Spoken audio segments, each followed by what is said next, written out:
جو شخص سیدنا عمر رضی اللہ تعالیٰ عنہ کی نہیں مانتا تو ہمیں کیا پڑی ہے کہ ہم اس کی مانیں۔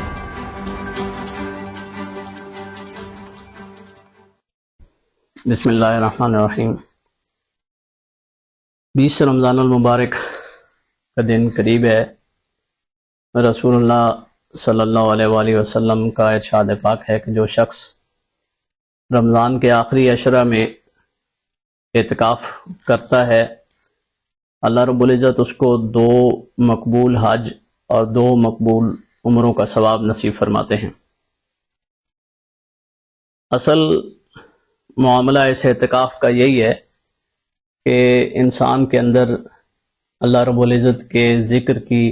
حرص کو پیدا کیا جائے اور انسان اپنی ساری دنیاوی معاملات کو چھوڑ کر اپنے وقت کو اللہ رب العزت کے لیے خالص کر دے، اور اس اخلاص کے ساتھ وہ 10 دن اگر گزار لیتا ہے تو یقیناً آنے والی زندگی بھی اس کو اللہ رب العزت کے ذکر کی عادت پہ پورا سال گزارنے کی توفیق مل سکتی ہے۔ اسی عادت کو قائم کرنے کے لیے رسول اللہ صلی اللہ علیہ وآلہ وسلم نے خود بھی اس کا اہتمام کیا، بلکہ کریم آقا صلی اللہ علیہ وآلہ وسلم کا ایک رمضان میں تو اعتکاف رہ گیا تو پھر آپ نے اگلے سال 20 دن کا اعتکاف کیا۔ یہ اعتکاف کا عمل اللہ اور اس کے رسول صلی اللہ علیہ وآلہ وسلم کے نزدیک بڑا پسندیدہ عمل ہے۔ جس شخص کو توفیق ملے تو اسے اپنی زندگی کے یہ ایام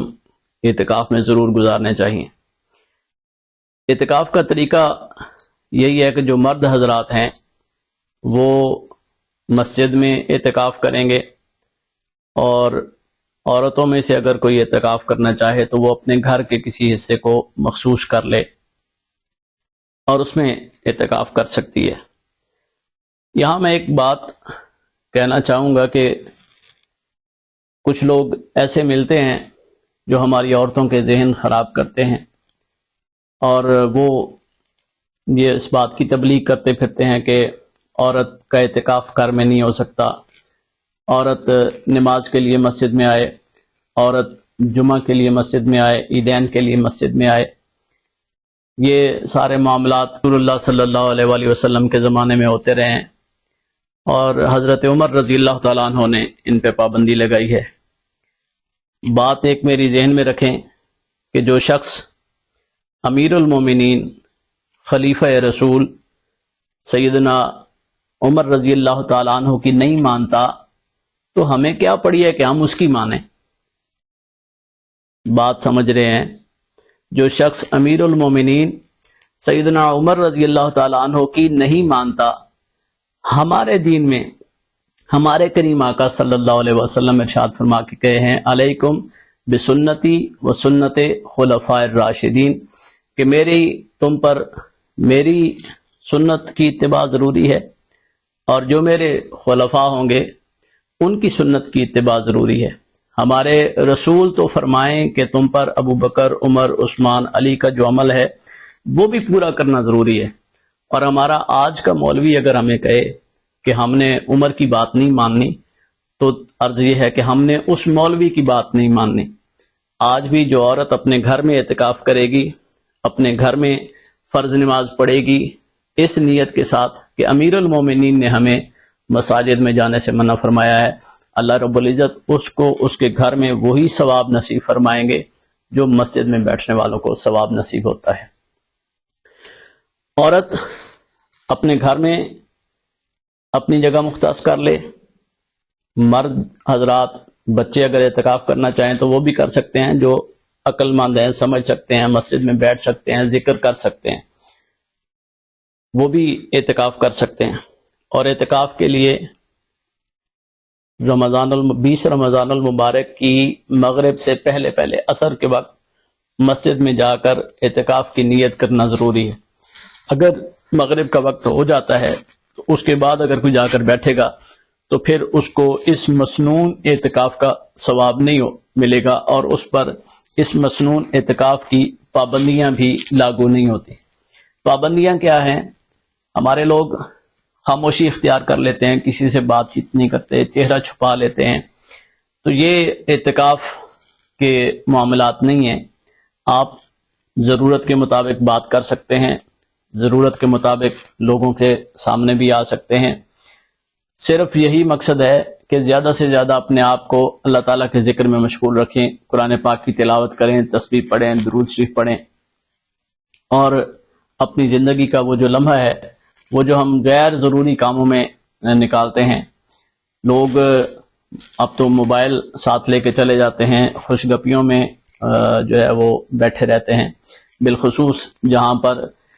اجتماعی اعتکاف ہوتا ہے۔ میں یہ سمجھتا ہوں کہ دین اسلام میں اجتماعی اعتکاف کی کوئی گنجائش نہیں ہے۔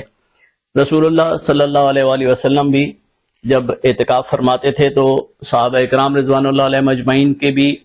رسول کریم علیہ الصلوۃ والتسلیم کے بھی، اور ازواج مطہرات کے بھی مسجد میں خیمے لگ جاتے تھے تاکہ ہر ایک بندہ اپنی اپنی تنہائی میں اپنے رب کو یاد رکھے۔ اور جب ہم اجتماعی اعتکاف میں بیٹھتے ہیں، نہ خیمہ ہے نہ تنہائی ہے، تو ظاہر ہے ہم پورا سال اپنے نفس کو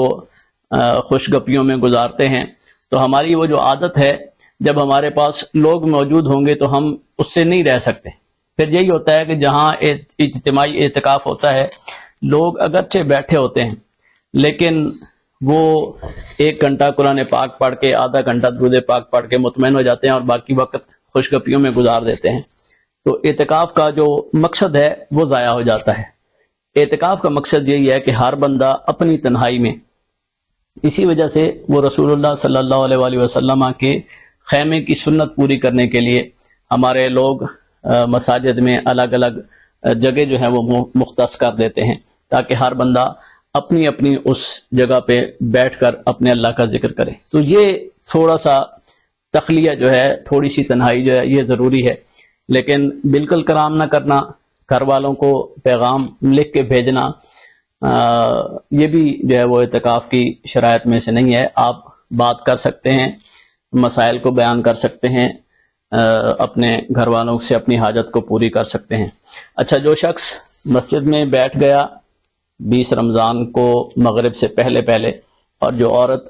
اپنی مخصوص جگہ پر بیٹھ گئی، اب اس کے لیے ضروری ہے کہ بغیر کسی شرعی ضرورت کے اور بغیر کسی اپنی طبعی ضرورت کے اس کے لیے اس مسجد کے حصہ سے، اور عورت کے لیے گھر کے اس حصہ سے باہر نکلنا ضروری نہیں ہے، جائز نہیں ہے۔ عورت اگر اس کے گھر میں کوئی اور کھانا پکانے والا نہیں ہے، اور بہتر تو یہی ہے کہ پھر وہ اعتکاف ہی نہ کرے، لیکن اگر وہ اعتکاف کا ثواب بھی چاہتی ہے اور گھر میں کوئی اور کھانا بنانے والی، افطاری بنانے والا کوئی اور فرد موجود بھی نہیں ہے، تو وہ اتنے دیر کے لیے اپنی جگہ سے اٹھ کر آ سکتی ہے کہ کم سے کم وقت میں اپنا وہ کھانا، اپنی افطاری تیار کر کے پھر اپنی جگہ پہ جا کر بیٹھ جائے۔ اسی طرح جو مسجد میں بیٹھنے والے حضرات ہیں، ان کو اپنی شرعی ضرورت کے لیے اجازت تھی کہ وہ مسجد سے باہر نکل سکیں۔ مثلا اگر کسی شخص کو کھانا دینے والا بندہ موجود نہیں ہے تو اس کے لیے اجازت ہے کہ وہ اپنی مسجد سے اپنے گھر تک آ کر اپنا کھانا لے کر مسجد میں جا کر جو ہے وہ اپنا کھانا کھا لے، اتنی دیر کے لیے وہ گھر سے نکل سکتا ہے۔ اسی طرح ابتداً کیونکہ مساجد میں وضو کے اور غسل کی جگہ نہیں ہوتی تھی، بلکہ انسان کو اپنے گھر آنا پڑتا تھا یا باہر زمینوں میں جانا پڑتا تھا، اس وقت فقہاء کرام نے یہ فتویٰ دیا تھا کہ بغیر شرعی ضرورت کے انسان جو ہے وہ مسجد سے نہیں نکل سکتا۔ اگر اسے وضو کی حاجت ہے تو وہ نکلے اور جلدی سے وضو پورا کر کے پھر واپس مسجد میں آ جائے، اور غسل کرنے کی اجازت نہیں تھی، اس لیے کہ غسل اسے گھر جا کے کرنا پڑتا تھا۔ اب صورتحال یہ ہے کہ فنائے مسجد میں غسل خانے جو ہے وہ موجود ہوتے ہیں، وضو کی جگہ موجود ہوتی ہے، اور وہاں پر معتکف جا کر وضو بھی کر سکتا ہے، وہاں پر جا کر غسل بھی کر سکتا ہے، اپنے جسم پہ پانی بہا لے تاکہ گرمی اور پسینے سے جو بدبو کے معاملات ہیں وہ ختم ہو سکیں۔ تو وہ غسل خانہ میں اگر مسجد کے فنائے مسجد میں، مسجد کے بالکل متصل جو ہے آتا ہے مسجد کا، اس میں غسل خانے موجود ہیں تو وہاں پر غسل کیا جا سکتا ہے۔ لیکن اگر مسجد کے ساتھ غسل خانے موجود نہیں ہیں، کہیں دور طہارت خانے ہیں، تو وہاں پر صرف طہارت کی نیت سے، استنجا کی نیت سے جا سکتا ہے، وہاں پر جا کر نہانے کی اجازت نہیں ہے۔ دوسرا، معتکف اگر ایسی مسجد میں ہے جس مسجد میں جمعہ نہیں ہوتا، تو اس کو اپنے قریبی شہر کی قریبی مسجد میں، یا اگر وہ کہیں دیہات میں بیٹھا ہوا ہے تو اس کو شہر کی مسجد تک پہنچنا اس کے لیے آسان ہے، سواری کا بندوبست ہے، تو وہ وہاں پر جا کر جمعہ کی نماز ادا کر سکتا ہے، اور اس جمعہ کی نماز کی ادائیگی کے لیے اس کے لیے مسجد سے نکلنا جائز ہے۔ اور لیکن اس میں احتیاط یہی ہے، فقہاء کرام نے کہا کہ کم سے کم وقت کے لیے، یعنی وہ جمعے کا وقت متعین ہے تو وہ اس اعتبار سے نکلے کہ بس وہاں پر پہنچے اور سنتیں ادا کرے، اس کے بعد خطبہ ہو جائے، اور جو ہی فرض نماز ختم ہو تو وہاں سے واپس آ کر اپنے باقی نوافل جو ہیں وہ اپنے اعتکاف کی جگہ پہ ادا کرے۔ اسی طریقے سے کسی کو کوئی پریشانی ہو جاتی ہے، اعتکاف کرنے والا 10 دن کی نیت سے بیٹھتا ہے، لیکن اس کے گھر میں کوئی بیماری آ گئی، کوئی اور مجبوری ہو گئی کہ اس کو اعتکاف سے اٹھنا پڑ جاتا ہے، تو عموماً تصور یہی ہے کہ جو اعتکاف سے اٹھتا ہے اس کا، چونکہ اس نے 10 دن کے اعتکاف کی نیت کی تھی، اس لیے اس کو اگلے سال جو ہے وہ 10 دن کا اعتکاف رمضان جو ہے وہ قضا کرنا پڑتا ہے۔ لیکن فقہاء کرام کا کہنا ہے کہ ہر روز کا اعتکاف اس پر روزانہ کے اعتبار سے واجب ہوتا ہے، اس لیے جو ہی جس دن اس کا اعتکاف ٹوٹے گا اس کے لیے اس دن کی قضا لازم ہے، خواہ وہ اس سے اگلے دن دوبارہ سے بیٹھ جائے قضا کی نیت سے، تو اسی رمضان میں اس کی وہ ایک دن کی قضا جو ہے وہ پوری ہو جائے گی، اور اگر دوبارہ سے نہیں بیٹھ سکتا تو پھر آنے والے پورے سال میں کسی بھی ایک دن وہ مغرب کے ٹائم سے پہلے جا کر مسجد میں بیٹھ جائے اور صبح روزہ رکھے، اور پھر اگلے دن مغرب کے وقت افطار کر کے مسجد سے اٹھائے، تو اس کے اس ایک روزے کی قضا ہو جائے گی۔ باقی جتنے بھی رمضان کے